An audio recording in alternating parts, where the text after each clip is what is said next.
March 15, 1944. Japanese Naval Intelligence Headquarters, Awada Communications Unit, Japan. Commander Etsuzo Kurihara stared at the intercepted transmission, his third cup of bitter tea growing cold on his desk. For the past 18 hours, he and his team of Japan's finest cryptanalysts had been attempting to decode what appeared to be American Marine Corps tactical communications from the Marshall Islands operation. The sounds coming through their receivers defied every analytical technique in their arsenal. Beshlo, da hetihi, da dikad. These weren't random noises. The pattern suggested structured military communication, timing that preceded American attacks, duration consistent with operational orders, frequency usage matching Marine Corps protocols. Yet the language itself remained impenetrable, unlike anything in their extensive files on Allied communication systems. Kurihara commanded one of the world's most sophisticated signals intelligence operations. The Awada facility, located 20 miles from Tokyo, employed 500 personnel operating 118 radio receivers and 20 direction finders. His cryptanalysts had successfully broken American diplomatic traffic, British naval communications, and multiple Army codes. They had penetrated the State Department's Purple Code before Pearl Harbor, providing Japan with crucial intelligence throughout the early war years. Yet these marine transmissions represented complete cryptographic failure. 3 years into the war, after breaking dozens of Allied codes, Japan's best minds couldn't decipher even basic patterns in these mysterious communications. What Kurihara didn't know, what no Japanese intelligence officer would understand until after the war, was that he was listening to the only unbroken code in modern military history. The story begins not in the Pacific, but in the American Southwest, where for centuries the Navajo people had preserved a language unlike any other on Earth. Diné Bizard, the Navajo language, belongs to the Athabascan language family, with approximately 170,000 speakers in 1940, confined almost entirely to the 27,000 square mile reservation spanning Arizona, New Mexico, Utah, and Colorado. The linguistic characteristics that would confound Japanese codebreakers had evolved over millennia. Navajo is fundamentally verb-centered, with actions described through complex prefix combinations that can number in the millions. The language employs 4 distinct tones, high, low, rising, and falling, that completely alter word meanings. A slight mispronunciation doesn't just change a word, it can render an entire sentence incomprehensible. The phonology includes sounds absent from Japanese, English, and most world languages, ejective stops where air explodes using the glottis, a voiceless lateral fricative that sounds like wind through teeth, glottalized sonorants, and nasalized vowels. For Japanese speakers trained in a language with just 5 vowel sounds, accurately hearing these phonemes was virtually impossible. Philip Johnston understood this linguistic fortress's military potential. Born in 1892 to a Protestant missionary on the Navajo reservation, Johnston grew up speaking Navajo fluently, one of fewer than 30 non-Navajos worldwide who could make that claim. By age 9, he was translating his father's sermons. By 15, he had traveled to Washington to translate for Navajo leaders meeting President Theodore Roosevelt. In December 1941, as America reeled from Pearl Harbor, Johnston read about Army units using Comanche speakers in Louisiana training exercises. The Choctaw had served in World War I, but those efforts were improvised and limited. Johnston envisioned something revolutionary, a formal military code based on Navajo that would be both unbreakable and practical for modern warfare. On February 28, 1942, Johnston presented his proposal to Major General Clayton Vogel at Camp Elliott near San Diego. The demonstration was remarkable. 4 Navajos from Los Angeles transmitted messages, while Marine officers timed them against standard procedures. The Navajo speakers completed transmission in 20 seconds versus 30 minutes for the M209 cipher machine. General Vogel authorized a pilot program. On May 4, 1942, 29 Navajo recruits were sworn in at Fort Wingate, New Mexico. These men, including Chester Nez, Carl Gorman, Lloyd Oliver, and John Benelli, came from across the reservation. Some had attended boarding schools where speaking Navajo was forbidden and punished. Others were traditional sheep herders who rarely left their ancestral lands. At Camp Elliott, they worked in a locked, guarded building for 8 weeks, creating a military code within their native language. The task was monumental. Develop terminology for concepts that didn't exist in Navajo, create an alphabet system, ensure memorability and expandability. They built the code through cultural logic. A submarine became Beshlo, iron fish swimming beneath the surface. A battleship was Lotso, whale, the ocean's largest creature. Fighter planes were Da-Hetihi, hummingbirds darting through air. Bombers were J-Show, buzzards circling before descending. The alphabet required special creativity. Each letter needed multiple Navajo words to prevent frequency analysis. The letter E, most common in English, received 4 alternatives: Ze, elk, Ana, I, Tsega, hare, Aja, ear. Code talkers would randomly alternate between options, destroying any patterns. They developed 211 initial terms, memorizing everything perfectly. No code books could risk capture. Chester Nez recalled, "We drilled endlessly. A mistake could cost lives. In our culture, words have power. Speaking correctly was sacred." The code's first test came at Guadalcanal in August 1942. 15 code talkers landed with the 1st Marine Division. The Japanese had expected the invasion, having decoded other Allied communications. But suddenly, Marine tactical messages became incomprehensible. At Japanese 8th Fleet headquarters in Rabaul, intelligence officers scrambled to understand these transmissions. Lieutenant Kazuo Yamada, educated at Stanford before the war, reported, "The sounds are structured like language, with consistent patterns. But it matches nothing. Not English, French, Dutch, Spanish, any Philippine dialect, any Chinese dialect. Completely alien." The Japanese response was systematic. They assigned top cryptanalysts, recorded hundreds of hours on wax cylinders, applied every analytical technique.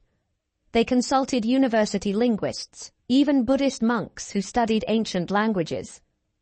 Nothing worked. On November 8, 1942, code talker Chester Nez transmitted artillery coordinates that destroyed a Japanese machine gun nest. The 14-second transmission was intercepted but remained meaningless noise to Japanese operators.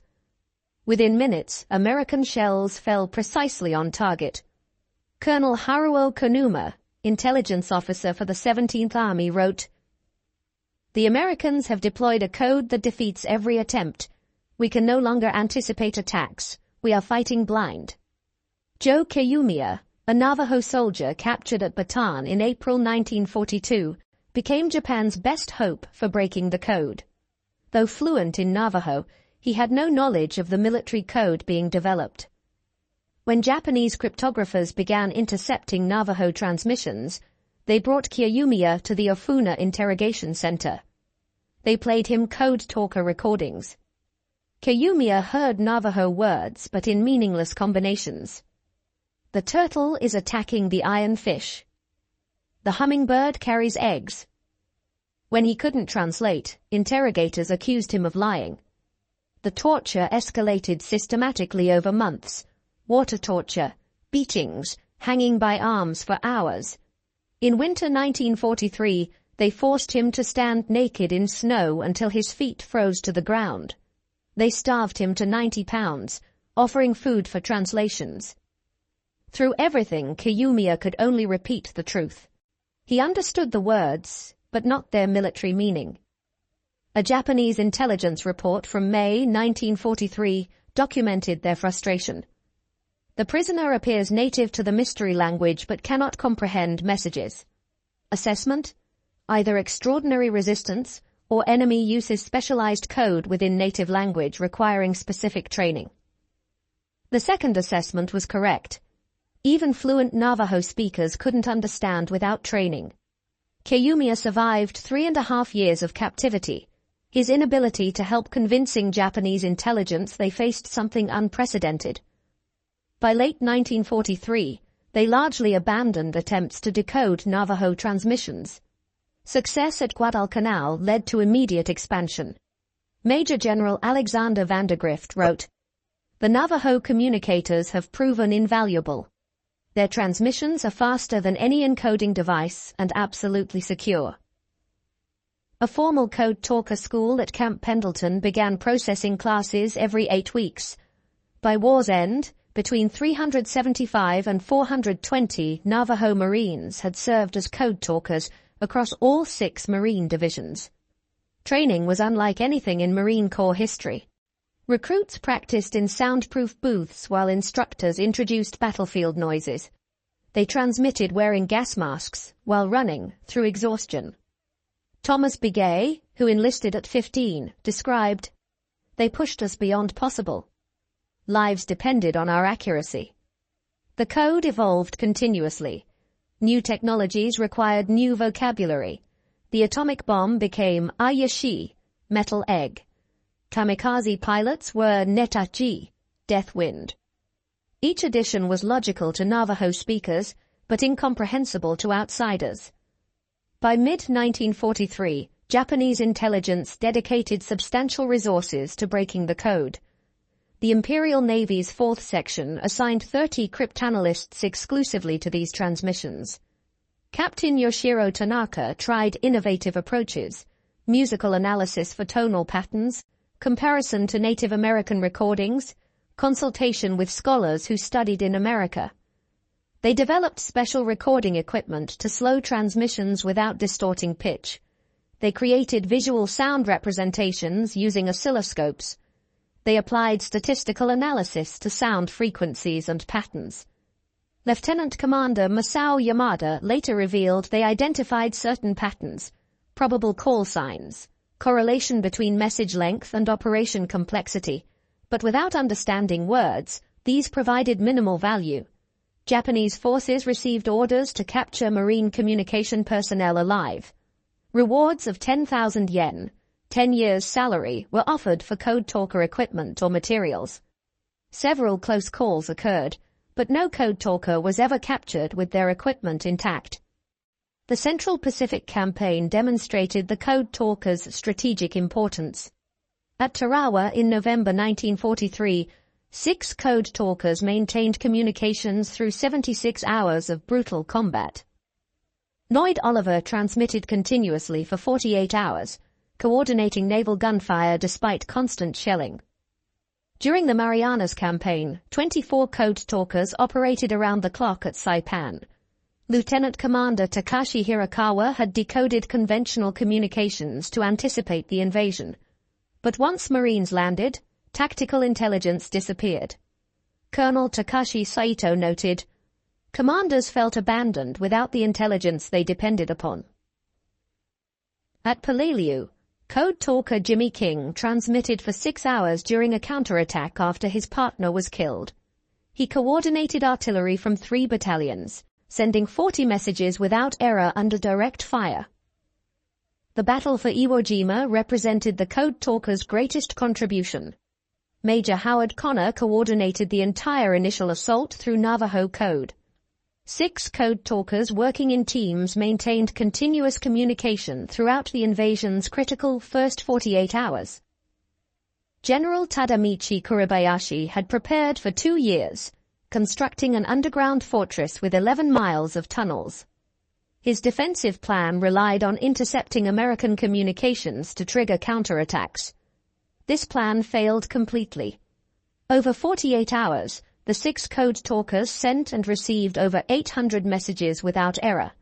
They coordinated 30,000 Marines landing, naval gunfire from 100 ships, close air support, enemy positions, medical evacuations, supplies, and tactical orders, all while under constant fire. Major Connor later testified, "Were it not for the Navajos, the Marines would never have taken Iwo Jima." During the first 48 hours, I had 6 Navajo radio nets operating around the clock. They sent and received over 800 messages without an error. The entire operation was directed by Navajo Code. Colonel Shigeo Hayashi reported to Kuribayashi that American codes remained unbreakable. Artillery requests completed in 20 seconds through Navajo would have taken 30 minutes conventionally. The difference between destroying positions and losing them. At Okinawa, 35 code talkers coordinated the largest Pacific assault, 183,000 troops over 82 days. Japanese forces attempted jamming and voice mimicry, but couldn't reproduce Navajo's tonal qualities. Lieutenant Hiroshi Miyamoto's attempts to mimic Navajo sounded, according to code talker Alfred Newman, like someone gargling while trying to talk. On August 14, 1945, code talker Teddy Draper transmitted the war's most significant message. Nehema akedigini adotsenil, Japanese surrender. The message went through Navajo before conventional channels, a fitting end to the code talkers' war. After the war, American interrogators discovered the extent of Japanese efforts and complete failure. Lieutenant General Seizo Arisue, Japan's chief of intelligence, admitted, "We never broke the Marine Code. We broke Army codes, Air Force codes, diplomatic traffic, but the Marine Tactical Code was completely secure." Captain Yasuji Kawamoto was specific. "We recorded thousands of transmissions.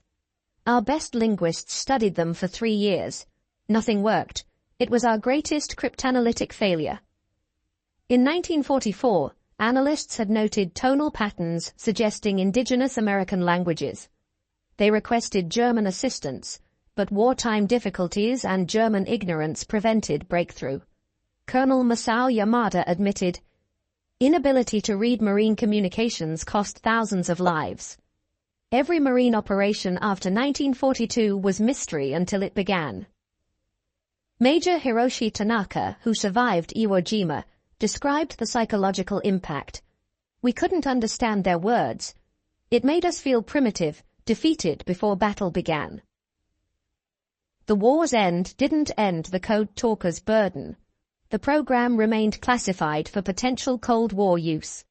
Code talkers returned home unable to discuss their service with anyone.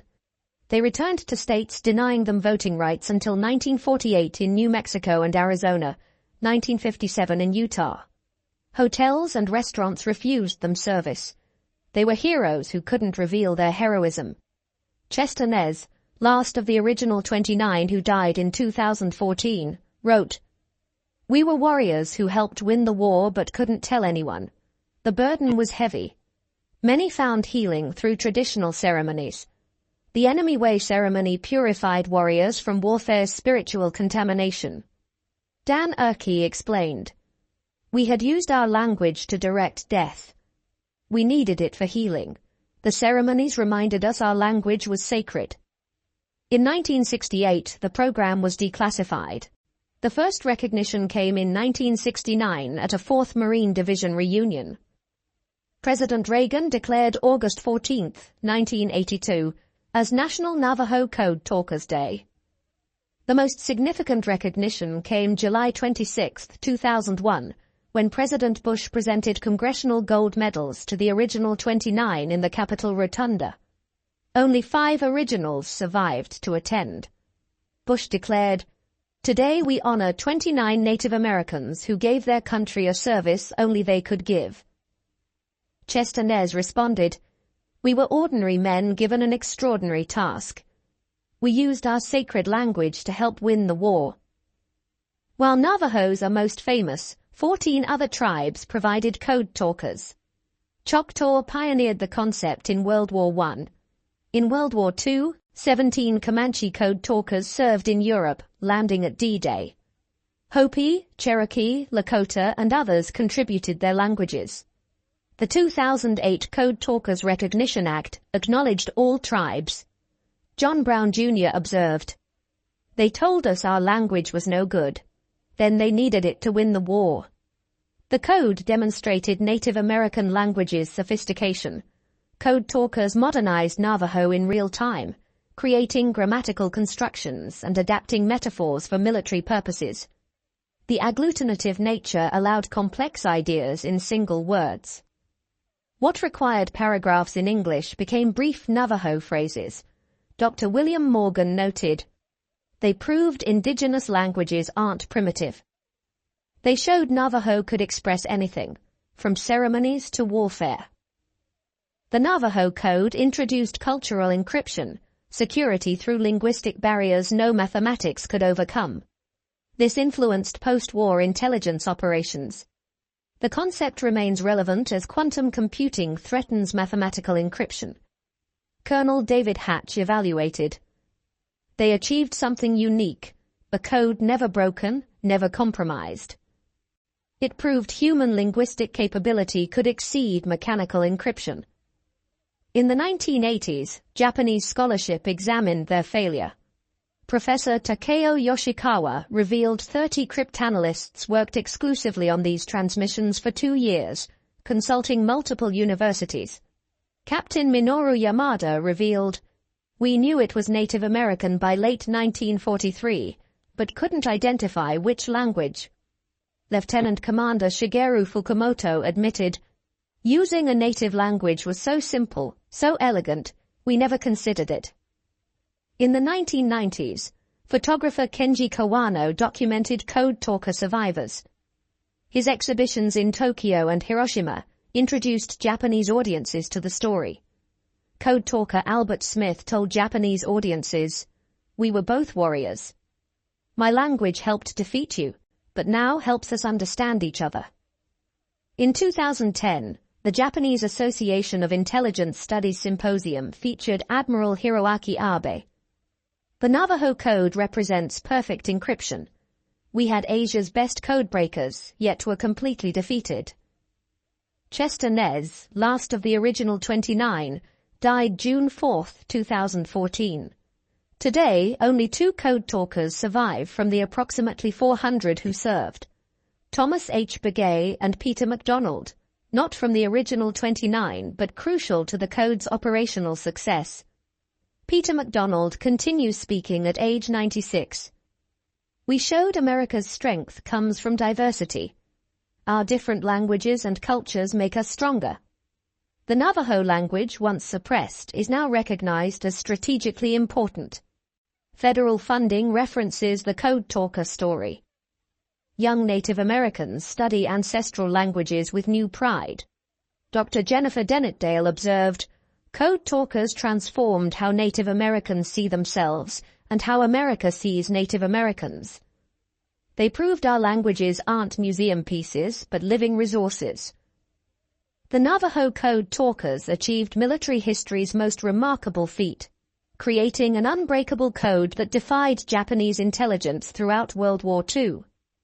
Between 375 and 420 Navajo Marines served, transmitting tens of thousands of messages without error under combat conditions. The deeper significance lies in what they represented. American Indians used their native language, which the government had tried to eradicate, to defend that nation. Young men from marginalized communities provided capabilities sophisticated allies couldn't match. Japanese failure wasn't just tactical defeat, but fundamental blindness. They prepared for American technology and codes, not American diversity, languages and cultures they couldn't access. The empire proclaiming racial superiority was defeated partly by that diversity. Lieutenant General Arisui's admission that Japan never cracked the code used by the Marines acknowledges challenging an opponent whose strength came from incomprehensible sources. The Code Talkers embodied an America Japan's ideology couldn't accommodate. They proved America's greatest strength wasn't industrial capacity, but human diversity. Linguistic variety became strategic advantage. The Navajo language boarding schools tried to eliminate became key to Pacific victory. Today, as the last Code Talkers pass into history, their legacy endures. The language once forbidden is taught with pride. Native American veterans are recognized for serving at highest per capita rates, Diversity strengthening security is accepted doctrine. The voices speaking Navajo across Pacific battlefields carried a transcendent message. America's strength comes from many voices. Peoples, languages united in purpose, but strengthened by differences. The unbroken code proves differences aren't weaknesses, but strengths to celebrate, preserve, and deploy for freedom. Japanese intelligence officers who failed understood the magnitude best. Their defeat recognized a truth transcending warfare.